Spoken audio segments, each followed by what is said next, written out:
नमस्कार, मी दत्तात्रय विश्वास नलगे, सहाय्यक प्राध्यापक श्री शिवशाहू महाविद्यालय सरोड.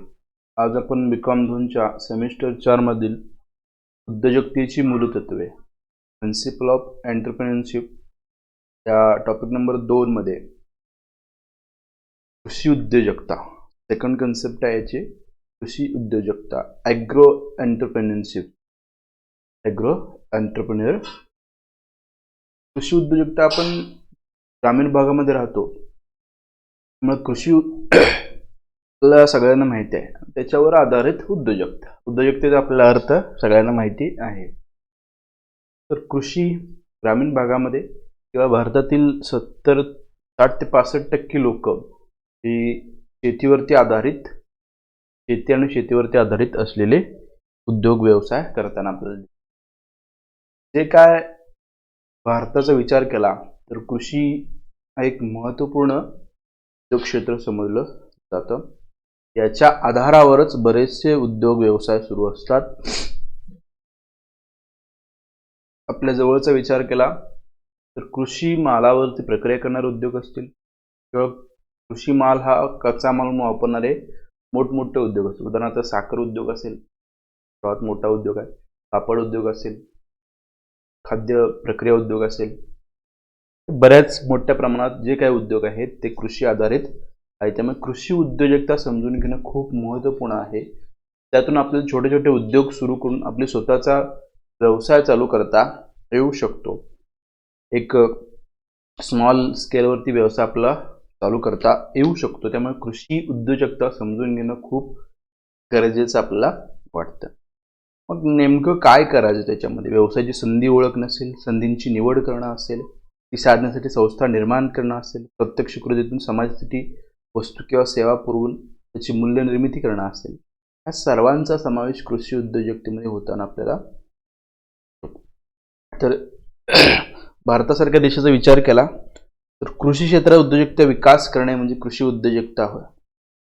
कृषी उद्योजकता म्हणजे काय? कृषी क्षेत्रात उद्योजकतेचा विकास करणं म्हणजे कृषी उद्योजकता होय. मग बिगर शेती क्षेत्रात जसे नवनिर्मितीला स्थान महत्त्वाचे आहे, तसेच शेती क्षेत्रातही नवनिर्मिती होणं अपेक्षित. नाविन्यपूर्णता शेती क्षेत्रामध्ये जोपर्यंत येणार नाही तोपर्यंत आपल्याला आपल्या देशाचा विकास करता येणार नाही.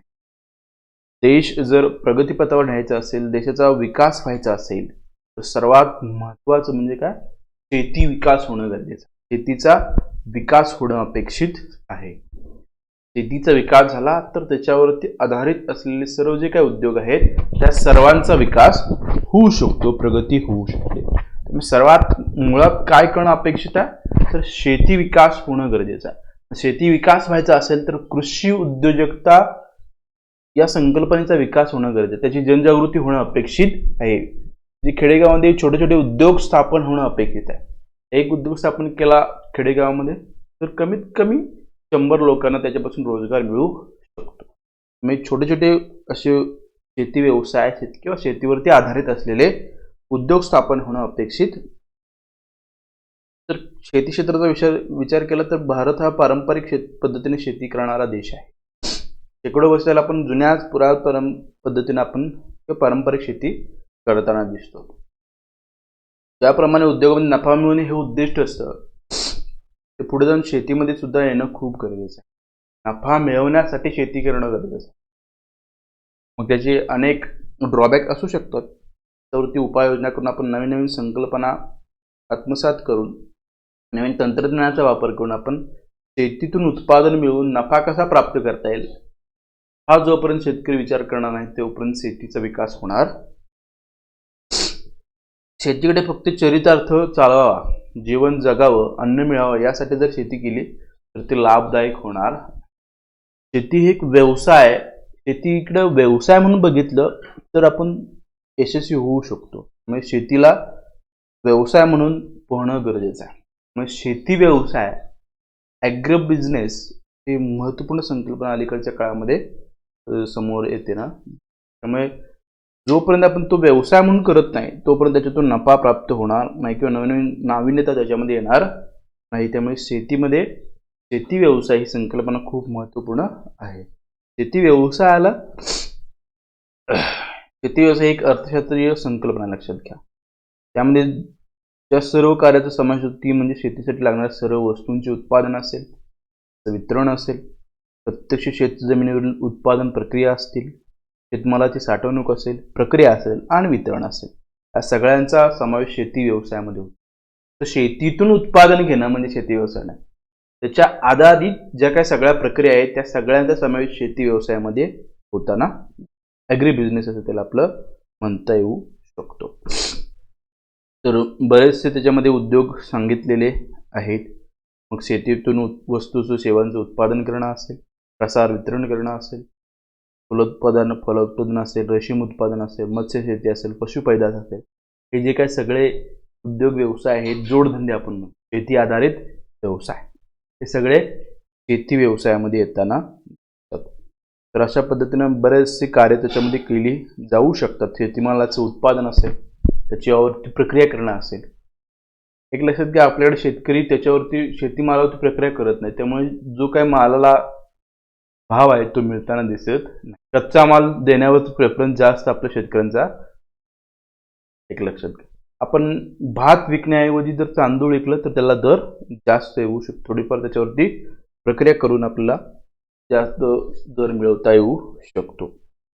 त्याचं विपणन असेल, त्याचं वेस्टर्न बांधणे असेल, त्याची साठवणूक असेल, घाऊक व्यापार व किरकोळ व्यापार असेल, अशा बऱ्याचशी जी काही कार्य आहेत, मूल्य साखळी, त्या सर्वांचा समावेश शेती व्यवसायामध्ये होताना होतो. त्या प्रत्येक कार्यामुळे जी वस्तूची किंवा सेवेची मूल्य निर्मिती आहे किंवा मूल्य आहे, किंमत आहे, त्याच्यामध्ये वाढ होताना येतं, व्हॅल्यू ॲडिशन होताना प्रत्येक टप्प्यावरती. हे लक्षात घ्या. उत्पादन काढलं त्याचं वेगळं दर असेल, त्याच्यावरती प्रक्रिया केली त्याचा वेगळा, त्याची साठवणूक केली त्याचा दर, त्याची बांधणी केली त्याचा दर. तर अशा पद्धतीनं प्रत्येक टप्प्यामध्ये त्याच्यावरती प्रक्रिया करून आपल्याला काय करता येईल, त्याची मूल्य निर्मिती करता येऊ शकते. तर अशा पद्धतीनं शेती व्यवसाय खूप मोठ्या प्रमाणावरती आपल्या देशामध्ये केला जाऊ शकतो. तो व्यवसाय म्हणून बघितलं तर त्याच्यामध्ये उद्योजकतेचा विकास चांगल्या प्रकारे आपल्याला करता येऊ. एक 2-3 व्याख्या एक व्याख्या आपण महत्त्वपूर्ण बघूया. कृषी उद्योजकता म्हणजे काय? तर आपण जे काय मागायचं सांगितलं ते सर्वांचा समावेश कृषी उद्योजकतेमध्ये होताना शेती उत्पादनाची व शेतीपूरक उत्पादनाची पैदास करून, निर्माण करून त्याची विक्री करणे, तसेच शेती उत्पादन संग्रहित करणे, शेती उत्पादनावर प्रक्रिया करणे, शेती उत्पादने विविध बाजारपेठेत पाठवणे इत्यादी सर्व कार्यांचा समावेश शेती उद्योजकतेमध्ये होताना. शेती उद्योजकता म्हणजे फक्त उत्पादन करणे एवढाच मर्यादित नाही. त्याचं उत्पादन करणं, त्याची विक्री करणं, त्याचा संग्रह करणं म्हणजे साठवणूक करणं, त्याच्यावरती प्रक्रिया करणं, तो बाजारपेठेत पोहोचवणे, या सर्व क्रियांचा समावेश शेती उद्योजकतेमध्ये किंवा कृषी उद्योजकतेमध्ये होताना आपल्याला दिसतो. असं ही व्याख्या डेव्हिस व गुलबर्ग यांची आपल्याला सांगता येऊ शकेल. दुसरी एक व्याख्या आहे, मी वाचतो.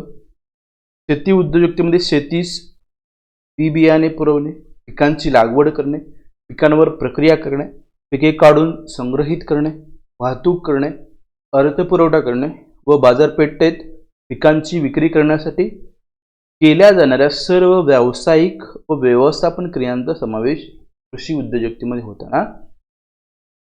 तिथं बियाणापासून तो माल बाजारपेठेत जाण्यापर्यंत ज्या सर्व क्रिया असतात त्या सर्व क्रियांचा समावेश कृषी उद्योजकतेमध्ये होतो. त्या छोट्या छोट्या क्रिया आहेत, प्रत्येक क्रिया ही उद्योजकता निर्माण करू शकते, व्यवसाय निर्माण करू शकते. लक्षात घ्या. त्यामुळे कृषी उद्योजकता हा विस्तारित स्वरूपाचा हा संकल्पना आपल्याला सांगता येऊ शकते.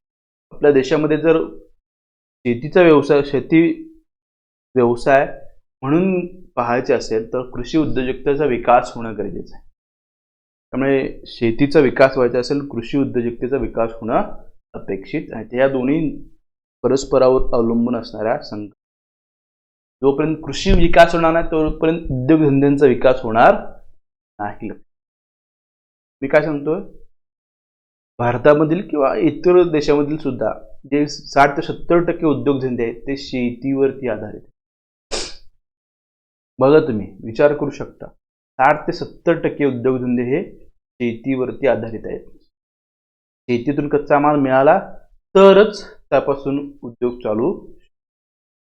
मग साखर उद्योग असेल, कापड उद्योग असेल, उद्यान उद्योग असेल किंवा इतर जे काय आपण सगळे खातो, खाण्याचे पदार्थ आहेत किंवा इतर जे पदार्थ आहेत ते कशापासून बनतात, तर शेतीवरती आधारित असलेल्या मालापासून बनताना दिसतात. शेती ही महत्त्वपूर्ण भाग आहे. शेतीचा विकास झाला तर उद्योगधंद्यांचा विकास होणार आणि मग पर्यायी देशाचा विकास होताना आपल्याला दिसेल. तर अशा पद्धतीनं कृषी उद्योजकता महत्त्वपूर्ण संकल्पना आपल्याला समजली असेल. पुढे आपण कृषी उद्योजकतेचे महत्त्व, का महत्त्वाचे आहे कृषी उद्योजकता. अन्नधान्य पुरवठा करणं असेल, हा महत्त्वपूर्ण आहे, लक्षात घ्या. आज जगात प्रत्येक लोकसंख्येला शेतीतून अन्न, जेवढी काय लोकसंख्या आहे, एक लक्षात घ्या, प्रत्येकाला जेवणाची आवश्यकता असते, अन्नाची आवश्यकता ते कशातून मिळणार आहे, शेतीतून मिळणार आहे. साधा गरीब असेल किंवा श्रीमंत असेल तरी सुद्धा त्याला अन्नच खावं लागेल. त्यामुळे हे महत्त्वपूर्ण काम किंवा या कारणासाठी शेती उद्योजकतेला महत्त्व प्राप्त झालेलं. त्यामुळे वाढत्या लोकसंख्येस अन्नधान्य पुरवठा करणं हे खूप महत्त्वाचं आहे. त्याच्या आधारे आपल्याला सांगता येऊ शकेल. तर राष्ट्रीय उत्पन्नाचा विचार केला तर राष्ट्रीय उत्पन्नामध्ये 18% योगदान शेतीचं आहे. 65% रोजगार निर्माण शेतीतून होतात. सगळ्यात जास्त रोजगार कुठे आहेत, तर शेतीमध्ये किंवा शेती आधारित जे काही उद्योग आहेत त्या सर्वांच्या मध्ये 65% उद्योग आपल्याला देता येऊ शकतात. निर्यात 15% आहे. तर अशा पद्धतीने बऱ्याच क्षेत्रामध्ये शेतीचा वाटा असताना आपल्याला दिसतो. त्यामुळे अन्नधान्य पुरवठा करणं हे खूप महत्त्वाचं आहे. या गरजेसाठी ही गरज पूर्ण करायची असेल तर उद्योजकतेचा, आपल्या कृषी उद्योजकतेचा विकास होणं अपेक्षित आहे. आपली 130 कोटी लोकसंख्या आहे, लक्षात घ्या, आणि ती दरवर्षी 1.89% वाढत आहे. दरवर्षी वाढते, लक्षात घ्या. मग पडीक जमीन लागवडीखाली मर्यादा आहेत. शेतीची उत्पादकता वाढवणं असेल, अन्नधान्य पिकवणं असेल, या अत्यावश्यक सेवा आपल्याला करता येणं गरजेचं आहे. म्हणजे अन्नधान्य उत्पादन वाढवण्यात यश येणं गरजेचं आहे. परंतु भविष्यातही ते आव्हान राखण्यासाठी संशोधन, प्रयोग, नवनिर्मिती इत्यादीतून कृषी उद्योजकते विकासाची गरज व महत्त्व कायम राहणार. एक लक्षात घ्या, लोकसंख्या वाढते परंतु जमीन वाढते का, तर नाही, उलट जमीन कमी होताना दिसते. हे एक महत्त्वपूर्ण समस्या भविष्य काळामध्ये आपल्याला उद्भवू शकते. आणि हे सोडवायचे असेल तर त्याच्यावरती प्रक्रिया असेल, संशोधन असेल, हे करणं खूप गरजेचं आहे. नवीन तंत्रांचा वापर करणं असेल, याच्या आधारे आपला अन्नधान्याचा पुरवठा योग्य प्रकारे करता येऊ शकतो, त्याच्यामध्ये वाढ करता येऊ. रोजगार वृद्धी, रोजगारामध्ये वाढत असेल, वाढत्या लोकसंख्येमुळे रोजगारासाठी असणारी गरज वाढतच आहे. लोकसंख्या वाढली की रोजगार वाढणं खूप गरजेचं आहे. त्यामुळे औद्योगिक विकासातून शेतीवरील ताण कमी होऊन उद्योग क्षेत्रात रोजगार वाढण्याची गरज आहे, यात शंका नाही. लक्षात, शेतीवरती आज 60 ते 65% लोक अवलंबून आहेत. भविष्यात लोकसंख्या वाढली तर रोजगार निर्मिती करणं खूप गरजेचं आहे. ते कशातून होतील, तर उद्योग क्षेत्र वाढणं गरजेचं आहे. उद्योग क्षेत्र कधी वाढेल, शेतीचा विकास झाला, कृषी उद्योजकतेचा विकास झाला तर उद्योजकता वाढू शकते. तरीही उद्योगामध्ये किती रोजगार उपलब्ध होऊ शकतो याला मर्यादा आहेत. शेती सुधारणा करून, नवीन पिके घेऊन, कृषी आधारित उद्योग वाढवून, शेतीपूरक व्यवसाय वाढवून कृषी व्यवसायात सुद्धा रोजगार निर्माण जास्तीचे करता येऊ शकतात. त्यामुळे रोजगार वृद्धी करायचं असेल तर कृषी उद्योजकतेला महत्त्व आहे किंवा या कारणासाठी कृषी उद्योजकतेचा विकास होणं गरजेचं आहे किंवा त्याची गरज आपल्याला आज भेडसावताना आज आणि भविष्यामध्ये. नेक्स्ट आहे संतुलित प्रादेशिक विकास. आर्थिक दृष्टीने देशातील सर्व राज्यांचा व त्यातील सर्व प्रदेशांचा विकास होणे खूप महत्त्वाचे. लक्षात घ्या, बिगर शेती उद्योजकांचे काही भागात केंद्रीकरण झालेले आहे, जे शेतीवरती आधारित नसणारे किंवा शेतीवरती आधारित असतील परंतु बिगर शेती त्याला म्हटलं जाते. त्यामुळे विविध प्रदेशांचा विकास असमतोल आढळतो. काही भागामध्ये उद्योग आहेत, काही भागामध्ये नाहीत, असले तर त्याचे प्रमाण कमी आहे. शहरे आर्थिकदृष्ट्या प्रगत आहेत, ग्रामीण भाग अप्रगत आहेत. हे सर्वसाधारण चित्र आपल्याला दिसतं. त्यासाठी मागास भागात उद्योग उभारणं गरजेचं आहे. हे घडायचं असेल हे खूप कालावधी लागू शकतो, परंतु शेती या एका क्षेत्राद्वारे हे सर्व शक्य होऊ शकतं. त्यामुळे शेतीचा समतोल विकास व्हायचा असेल तर कृषी उद्योजकता होणं गरजेचं आहे आणि प्रादेशिक विकास आपल्याला त्याच्या आधारे साधता येऊ शकतो. त्यामुळे शेती व शेतीशी संबंधित इतर अनेक पूरक व्यवसाय ग्रामीण भागात सुरू केले तर विकासाचे प्रादेशिक संतुलन निर्माण करता येऊ शकते किंवा प्रादेशिक विकास आपल्याला साधता येऊ शकतो. त्यामुळे शेतीचा विकास, शेतीवर आधारित असणाऱ्या उद्योजकतेचा विकास होणं अपेक्षित आहे आणि त्याच्यामुळे शक्य होऊ शकते तर प्रादेशिक विकास. तर आर्थिक विषमता कमी करणे तेच त्याच पद्धतीने आपल्याला सांगता येऊ शकेल. आर्थिक विषमता सुद्धा त्याच पद्धतीने करता येऊ शकते. ग्रामीण भागामध्ये उद्योग व्यवसाय स्थापन करून आपल्याला कृषी उद्योजकतेचा जो काय विकास आहे तो करता येऊन आपल्याला जी काय आर्थिक विषमता आहे खेडा आणि शहरं त्यात जो काय दरे आहे ती कमी करता येऊ शकते. त्यामुळे ग्रामीण जनतेला उत्पन्नाचे स्रोत निर्माण करून देणं खूप गरजेचं आहे आणि हा स्रोत कशातून मिळू शकतो तर शेतीवरती आधारित अनेक व्यवसाय उद्योग स्थापन करून आपल्याला जो काय आर्थिक विषमता आहे ती कमी करता येऊ शकते. त्यामुळे शेतीमालाचं नुकसान टाळणं, शेतीमालाला किफायतशीर माल देणं, शेतकऱ्यांना लाभ मिळणं खूप गरजेचं आहे. त्यामुळे कृषी उद्योजकतेतून आर्थिक विषमता कमी करता येऊ शकते.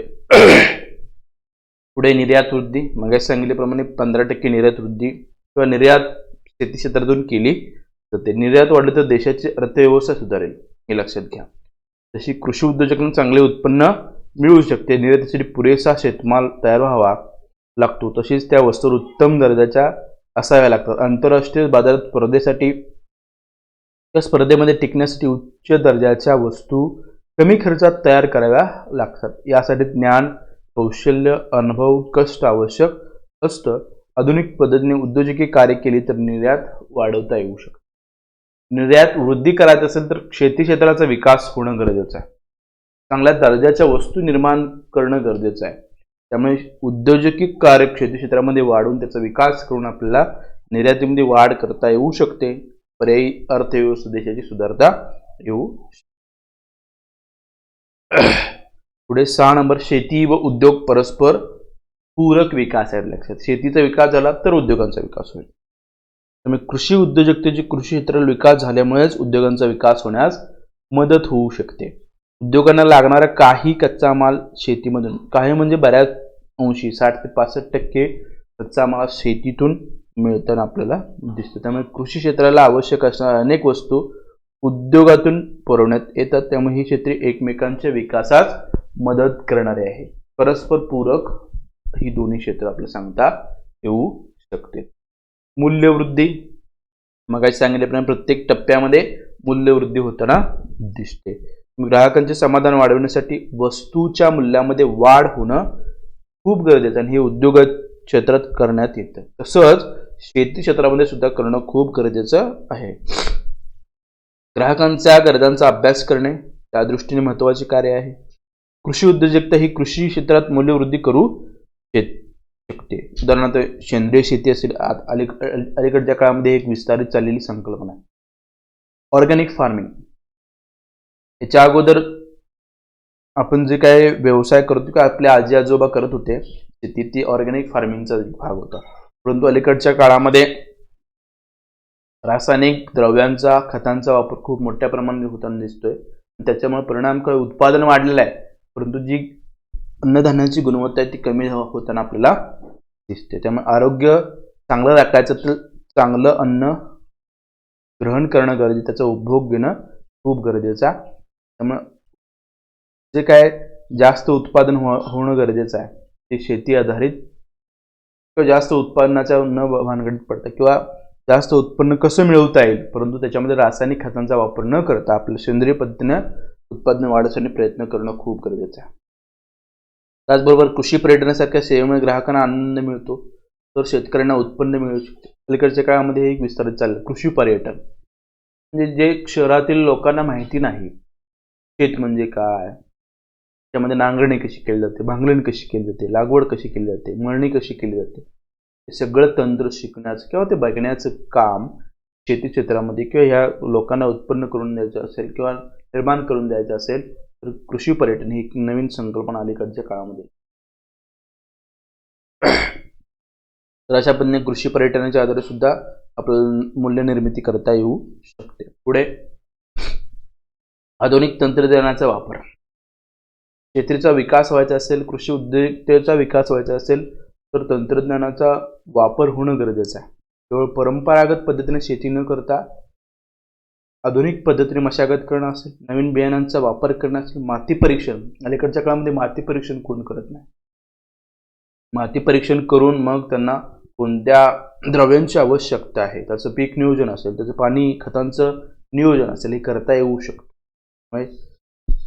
माती परीक्षण होणं गरजेचं, त्याच्यावरती बऱ्याचशा गोष्टी अवलंबून आहे. हवामानाचा अंदाज असेल, आधुनिक पद्धतीने विपणन मार्केटिंग असेल, शास्त्रीय माल साठवणूक पद्धत असेल, अशा अनेक बाबींचा आधुनिक तंत्र वापरून शेतीमध्ये आपल्याला शेतीचा विकास करता येऊ शकतो आणि शेतीची उत्पादकता वाढवता येऊ शकते. त्यामुळे शेती क्षेत्राला खूप महत्त्व आहे किंवा कृषी उद्योजकतेला यातून महत्त्व प्राप्त झालेलं. शेतकऱ्यांना आर्थिक सुस्थिरता. कृषी उद्योजकतेमधून शेतकऱ्यांना आर्थिक स्थिरता देता येऊ शकते. कृषी उद्योजकतेचा विकास झाला तर शेतकऱ्यांना जास्तीचं उत्पन्न मिळू शकतं, त्यांना आर्थिक स्थिरता प्राप्त केली जाऊ शकते. इतर जे काय फायदे आहेत ते देता येऊ शकतात. कारण शेती ही कशी अनिश्चित स्वरूपाचा व्यवसाय लक्षात, ती निसर्गावरती अवलंबून आहे. त्यामुळे जे काय अनिश्चित स्वरूपाचं तोटा असेल, नुकसान असेल, ते भरून काढायचं असेल तर शेतकऱ्यांना स्थिरता प्राप्त होणं गरजेचं आहे. जरी एखाद्या वेळी पीक गेलं तरी त्यापासून नुकसान न होता कमी नुकसान होईल यासाठी प्रयत्न करणं खूप गरजेचं. शेती फायदेशीर न होणे हे सर्व समस्यांचे मूळ आहे लक्षात. अलीकडच्या काळामध्ये म्हटलं जाते शेती फायदेशीर, कारण एवढे धोके शेतीमध्ये आहेत की शेती करून सुद्धा जो काय उत्पादन खर्च तो सुद्धा निघत नाही. अनेक प्रकारचे आहेत मग, पण लाभ कमी आहे लक्षात घ्या. त्यामुळे शेतकरी कर्जाच्या सापळ्यात अडकून खाजगी सावकारांकडून नाडले जाण्याची शक्यता असू शकते. आत्महत्येचं प्रमाण हे वाढलं जाऊ शकतं. हे कमी करण्यासाठी कमीत कमी उत्पादन खर्च आणि जास्त उत्पादन हा एक महत्त्वपूर्ण तंत्र अवलंबलं. शेतमालाला किफायतशीर भाव, या 3-4 गोष्टीवरती लक्ष सरकारनं दिलं तर शेतकऱ्यांना चांगल्या प्रकारे त्याचा फायदा घेता येऊ शकतो. त्यामुळे हे कशामुळे होऊ शकतं? कृषी उद्योजकता विकास या सगळ्या गोष्टीमध्ये राबवलं तर शेतकऱ्यांना आर्थिकता स्टेबल प्राप्त करता येऊ शकते. आर्थिक दृष्टीने ते स्वयंपूर्ण होऊ शकतात. त्यामुळे कृषी उद्योजकतेचं महत्त्व त्या दृष्टीने आपल्याला सांगता येऊ शकेल. तर अशा पद्धतीनं कृषी उद्योजकतेला हे खूप महत्त्व प्राप्त झालेलं आहे. पुढची संकल्पना त्याच्यामध्ये आहे कृषी उद्योग क्षेत्रातील उद्योजकीय संधी. बऱ्याच उद्योजकीय संधी आपल्याला सांगता येऊ शकतील लक्षात घ्या. बऱ्याच संधी आहेत कृषी उद्योजकतेला. मग पहिला आहे शेती, ते आहेच. शेतीमालाचे उत्पादन घेण्यासाठी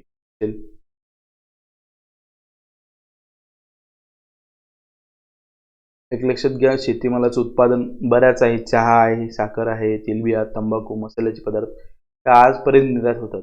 त्याच्या अलीकडच्या काळामध्ये अनेक गोष्टी आपल्याला निर्यात करता येऊ शकतील.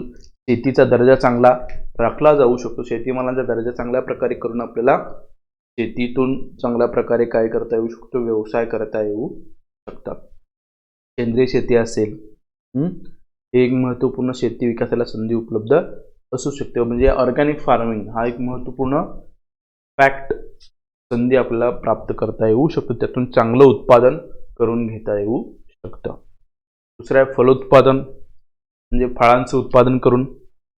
गेल्या 10 वर्षांमध्ये या क्षेत्राचा विकास 60% आहे लक्षात घ्या. फळे आणि भाजी उत्पादनाचा यात समावेश होताना दिसतो. आपण जे काय फळं खातो, भाज्या खातो, त्याला फलोत्पादन हॉर्टिकल्चर असं त्याला म्हणतात. हे वाढताना आपल्याला दिसतंय. त्याचा विकास खूप मोठ्या प्रमाणात होताना दिसतो. यामुळे उत्पादकतेत वाढ तर होते, त्याचबरोबर रोजगार निर्मिती असेल, निर्यातीमध्ये वाढ असेल, शेतकऱ्यांना आर्थिक स्थिती सुधारणा असेल, तर अशा पद्धतीने त्याचा फायदा होताना दिसते. त्यामुळे महाराष्ट्र सरकारने फळबागांची लागवड ही रोजगार हमी योजनेशी केलेली आहे किंवा जोडलेली आहे. त्यामुळे भारतातील एकूण जमिनीच्या सुमारे 8.5 जमीन फळ लागवड, म्हणजे खूप कमी आहे लक्षात घ्या. त्याचा वाढणं खूप गरजेचं आहे. मग भारतामध्ये महत्त्वाचे काय आहेत? आंबा, केळी, काजू, डाळिंब, चिकू अशा फळांच्या उत्पादनात भारताचा जगात पहिला क्रमांक. कांदा, बटाटा, वांगी, कोबी भाज्यांच्या उत्पादनात दुसरा क्रमांक लागतो. तर अशा पद्धतीनं आपल्याला फळांचं भाज्यांचं उत्पादन करून आपला उद्योजक होता येऊ शकते. त्यांना वेगळं काहीतरी करणं लक्षात घ्या. वेगळं काहीतरी करणं खूप गरजेचं आहे, तरच शेती विकास होऊ शकतो. मग सेडनेट असेल, ग्रीन नेट असेल, पॉली हाऊस असेल, या छोटे तंत्र वापरून आपल्याला जास्तीची फायद्याची शेती करता येऊ. पुढे आहे फुलोत्पादन. फुलांचं उत्पादन करणं हे सुद्धा खूप महत्त्वपूर्ण आहे. लक्षात घ्या. अन्नधान्याबरोबरच फुलाचं सुद्धा उत्पादन होणं गरजेचं आहे. कारण फुलांची गरज अलीकडच्या काळामध्ये खूप मोठ्या प्रमाणावरती होते. मग पुष्पगुच्छ देणे असेल, भेटवस्तू असेल, पूजा अर्चा, सजावट, या सगळ्या गोष्टीसाठी फुलांची आवश्यकता असते. लक्षात. अलीकडच्या काळामध्ये फुलांचं उत्पादन करणारे शेतकरी सुद्धा खूप मोठ्या प्रमाणावरती आपल्याला दिसतात. मग परंपरागत फुले असतील, आधुनिक फुले असतील, गुलाब, जरबेरिया, ऑर्डिच, ट्यूबरोज, कॉर्नेशन अशी अनेक प्रकारची फुलं आहेत. सुकी फुलं सुद्धा आहेत, त्याची पाने असतील, फुलं असतील, आपल्याला वापरता येऊ शकतात. घरात ठेवण्याची रोपटे असतील फुलांची, जे शोसाठी घरात रोपटी ठेवणं असेल, या सगळ्यांचा समावेश याच्यामध्ये होताना दिसतो. त्या फुलांच्या जागतिक व्यापाराचे मूल्य 1100 कोटी रुपयांपेक्षा अधिक आहे. भारताचा हिस्सा याच्यामध्ये 0.6%, म्हणजे खूपच नगण्य असा फुल उत्पादनामध्ये आपल्याला सांगता येऊ शकेल. तर अशा पद्धतीने त्याच्यामध्ये वाढ होणं अपेक्षित आहे. आणि वेगळं असं काहीतरी करायचं असेल, फुल उत्पादन किंवा फुलशेती हा सुद्धा एक महत्त्वपूर्ण पर्याय त्याच्यामध्ये असू शकतो. कारण आपल्याकडे खूप मोठ्या प्रमाणावरती फुलांची आवश्यकता असते. सण असतील, प्रत्येक धर्माचे सण असतात, त्या प्रत्येकाला फुलांची आवश्यकता असते. कार्यक्रमांसाठी फुलांची आवश्यकता असते. फुलांचं उत्पादन हा एक महत्त्वपूर्ण संधी आपल्याला सांगता येईल. रेशीम उद्योग त्याच्यामध्ये एक हा आहे. म्हणजे रेशीम कापड वापरतो ते रेशीम किड्यापासून उत्पादित केलं जातं. त्यामुळे रेशीम उत्पादन हा सुद्धा एक महत्त्वपूर्ण संधी आपल्याला शेती क्षेत्रामध्ये सांगता. रेशीम किडे पाळून त्यांच्यापासून आपल्याला कच्चं रेशीम मिळवता येऊ शकतं, त्याचे धागे तयार करता येऊ शकतात.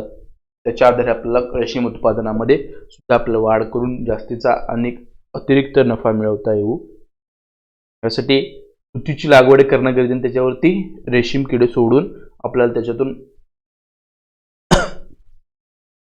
रेशीम उत्पादन मिळवता येऊ शकतं. तसेच मलबारी फळ देणाऱ्या वनस्पतीची लागवड सुद्धा याच्यामध्ये करता येऊ शकते. त्याचाही रेशीम किड्यासाठी उपयोग केला जातो. तर अशा पद्धतीनं आपल्या रेशीम उत्पादनामध्ये सुद्धा खूप मोठ्या प्रमाणावरती संधी उपलब्ध असताना,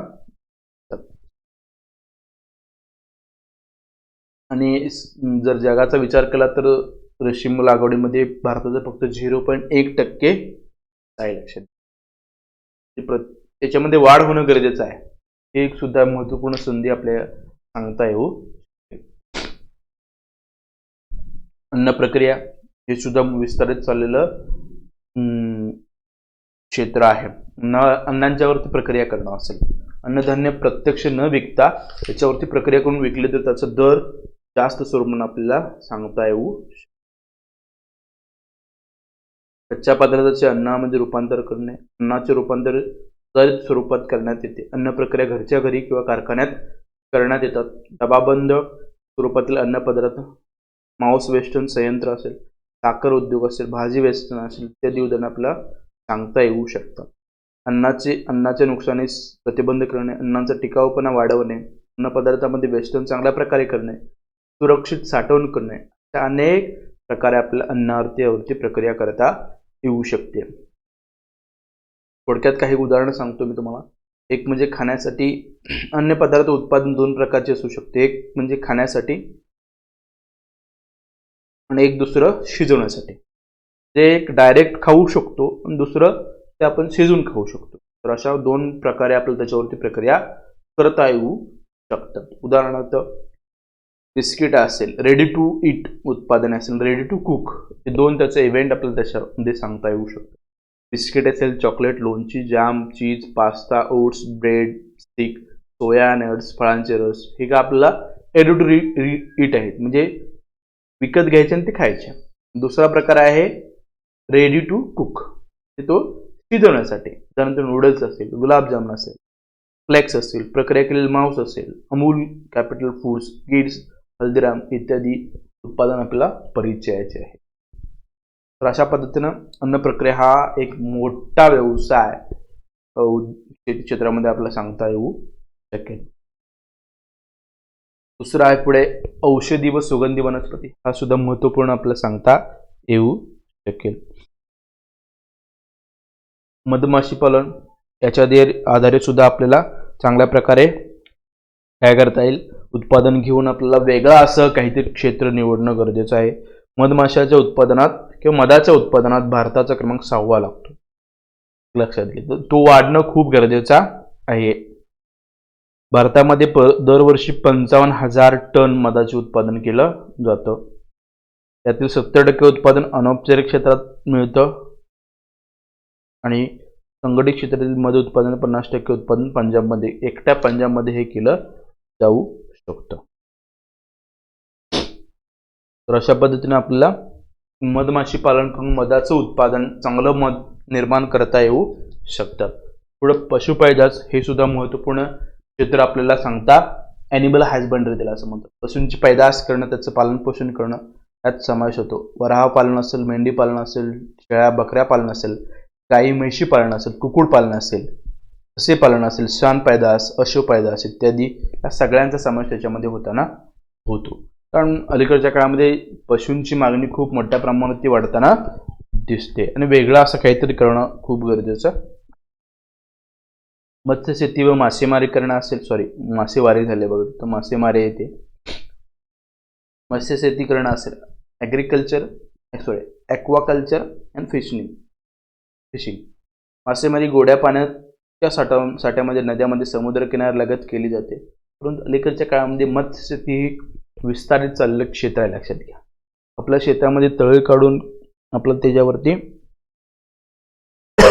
मत्स्य पैदास निर्माण करून त्याच्यावरती मासेमारी करून व्यवसाय करता येऊ शकतो.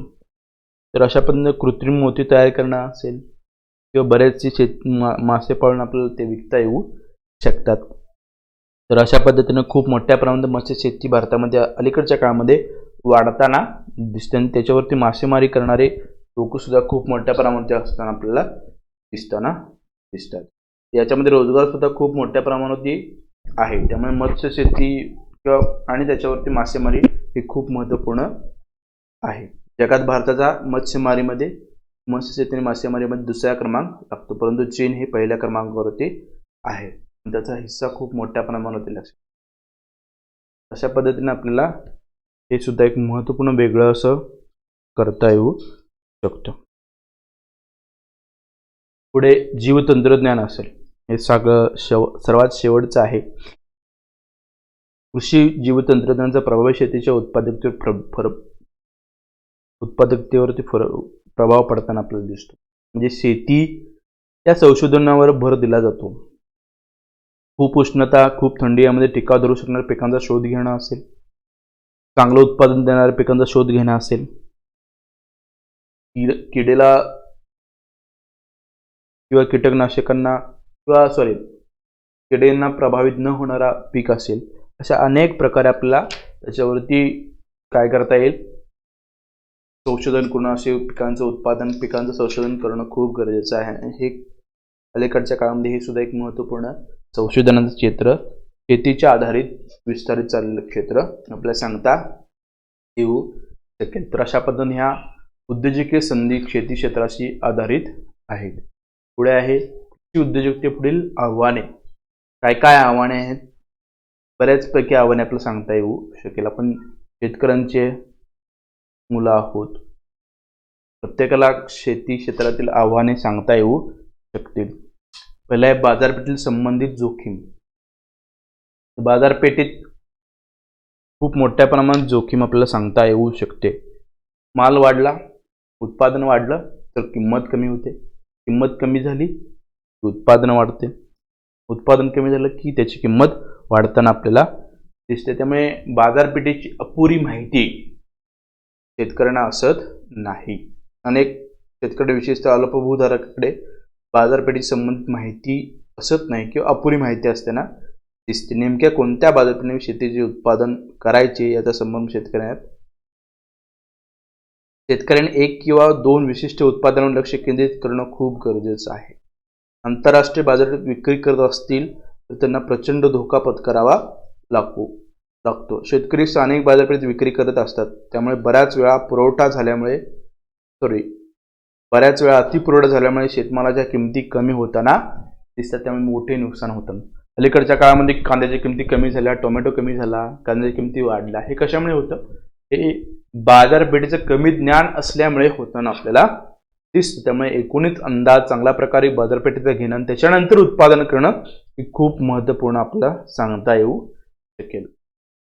वित्तपुरवठ्याचे आव्हान. वित्तपुरवठा मिळत नाही शेतकऱ्यांना, लक्षात घ्या. त्यामुळे शेतीमधील अवजार असेल, सुधारणा करणं असेल, या दीर्घकालीन भांडवल सहजासहजी शेतकऱ्यांना मिळत नाही आणि ते मिळवणं खूप गरजेचं आहे, तर शेतीचा विकास होईल. त्यामुळे हे वित्तपुरवठ्याचे आव्हान शेतकऱ्यांसमोर अजून सुद्धा आहे. मोठ्या शेतकऱ्यांना हे मिळतं, परंतु अल्प शेतकऱ्यांना किंवा अल्प जमीन असणाऱ्या शेतकऱ्यांना हे जे काही भांडवल आहे ते मिळताना सहजरित्या दिसत नाही. कमी उत्पन्नाला असणारा हे कारण काही देऊ शकत नाही. त्यामुळे त्यांना अशा प्रकारचे जे काय वित्तपुरवठा आहे तो दिला जात नाही. त्यामुळे हा सुद्धा एक महत्त्वपूर्ण आव्हान शेतकऱ्यासमोर आहे. माहिती मिळवण्यातील उणिवा. माहिती योग्य प्रकारे मिळत नाही, लक्षात घ्या. आपल्याला योग्य स्वरूपाची आणि नेमक्या माहिती वेळेत मिळणं खूप गरजेचं आहे आणि ती कमी खर्चात मिळणं खूप गरजेचं आहे. त्यामुळे जर माहिती योग्य प्रकारची मिळाली नाही तर त्यापासून होणारं नुकसान हे खूप मोठ्या प्रमाणावरती असू शकतं. मग उत्पादन तंत्र असेल, बाजारपेठेचं असेल किंवा इतर जे काय माहिती आहे त्या मिळणं खूप गरजेचं आहे. त्याच्यामध्ये उणिवा राहताना आपल्याला दिसतात. पुढे आहे दुबळी सौदा शक्ती. बहुतांश शेतकरी लहान आकाराचे असतात किंवा लहान स्वरूपाची शेती करताना आपल्याला दिसतात. त्यामुळे एक शेतकरी गेला तर त्याची सौदा शक्ती खूप मोठ्या प्रमाणावरती कमी असताना दिसते. त्यामुळे व्यापारी मागील त्या किमतीला हे शेतकरी मालाचा पुरवठा करताना दिसतात. त्यामुळे शिवाय बऱ्याच उत्पादने नाशवंत स्वरूपाचे असतात. त्यामुळे जास्त दिवस ठेवून ते उपयोगाचं नसतं. त्यामुळे सौदा शक्ती अत्यंत दुर्बल असतो. परिणामी दुहेरी नुकसान शेतकऱ्याला होताना दिसतं. कारण त्याचं प्रोडक्शन जास्त असतं, प्रोडक्शन कॉस्ट जास्त असते, उत्पादन खर्च जास्त असतो, परंतु किंमत तेवढी स्वीकारत नाही किंवा किंमत तेवढी मिळताना आपल्याला दिसत नाही. त्यामुळे समूह उद्योजकतेमधून हे आव्हान कमी करता येऊ शकतं. म्हणजे एकत्रित शेती करून आपल्याला हे आव्हान, आपली जी काही सौदा शक्ती आहे ती वाढवता येऊ शकते. पुढे आहे प्रशिक्षणाची उणीव. हे प्रशिक्षण घेतलं गरजेचं आहे, खूप गरजेचं आहे. कारण प्रत्येक शेतकरी गरजेनुसार योग्य ते प्रशिक्षण मिळणं खूप गरजेचं आहे. काही शेतकरी स्वतःच्या उपयोगासाठी उत्पादन करू शकतात. काही शेतकरी प्रामुख्याने स्वतःच्या उपयोगी उत्पादन करतात व जमल्यास थोड्या प्रमाणात विक्री करतात. त्यामुळे कृषी उद्योजक प्रामुख्याने विक्रीसाठी उत्पादन करतात व अल्प प्रमाणात आपल्या कुटुंबासाठी उत्पादन करतात. तसेच काही थोडे शेतकरी केवळ विक्रीसाठी उत्पादन करतात. अशा भिन्न परिस्थितीमध्ये शेतकऱ्यांना एकाच प्रकारचे प्रशिक्षण देऊन चालत नाही. त्यामुळे गरजेनुसार प्रशिक्षण देणं गरजेचं आहे. ते पुरेसं आणि योग्य प्रमाणात मार्गदर्शन मिळताना दिसत नाही. त्यामुळे प्रशिक्षण मिळालं नाही योग्य प्रकारचं तर शेती विकास होणार नाही. आर्थिक धक्क्यांना बळी पडण्याची शक्यता जास्त असते. आर्थिक धक्के खूप मोठ्या प्रमाणात असतात, लक्षात घ्या. आणि ज्या प्रमाणात बळी पडण्याची शक्यता असते. कोणकोणते धक्के? अवर्षण असेल, अतिवृष्टी, अवकाळी पाऊस, वादळ, गारपीट, धुके, पूर हे महत्त्वपूर्ण आहेत. खतांच्या किमती वाढणं असेल, म्हणजे जे काही शेतीवरती प्रक्रिया करणारे घटक आहेत त्याच्या किमती वाढणं असेल, उत्पादन मिळणं किंवा किमतीमध्ये चढ उतार होणं असेल, बाजारपेठेचे ठिकाण बदलणं असेल, व्याजदरात बदल होणं असेल, सेवांसाठी दिलेल्या शुल्कात वाढ होणं असेल, विपणन निर्माण होणाऱ्या जादा आवश्यकता असते, उदाहरणार्थ लेवी असेल, विविध शुल्क असेल, पॅकेजिंग असेल, याच्यामध्ये वाढ झाली तर असे आर्थिक धक्के परवडणारे असू शकत नाहीत. त्यांना बळी पडण्याची शक्यता शेतकरी आहे. तो दोष सामाजिक प्रवृत्ती. सामाजिक प्रवृत्ती चांगली नाही, लक्षात घ्या. समाजातील सर्वजण ग्राहकांची प्रवृत्ती अशी आहे की बिगर कृषी उत्पादने छापील किमतीला घेतो, परंतु शेतकऱ्याकडून फळे भाजीपाला घेताना घासाघीस करताना, त्यामुळे हे बदलणं खूप गरजेचं आहे. शेतकऱ्यांचं उत्पादन म्हटले की आहे त्या किमतीला कसं घेता येईल, त्याकडून आपल्याला त्यांना मदत करता येऊ शकते. तरच आपण सामाजिक प्रवृत्ती जी आहे ती बदलणं समाजानं खूप गरजेचं आहे. त्यामुळे त्याचं नुकसान होणार नाही शेतकऱ्यांचं, याकडे लक्ष प्रत्येकाने दिलं तर शेती ही परवडणारी होईल असं सांगता येऊ शकतं.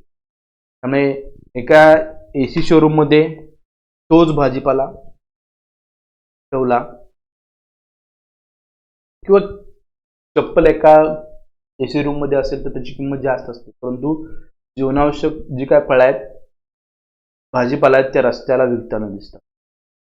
जे गरजेचं नाही ते AC मध्ये आणि जे गरजेचं आहे ते रस्त्याच्या कडेला.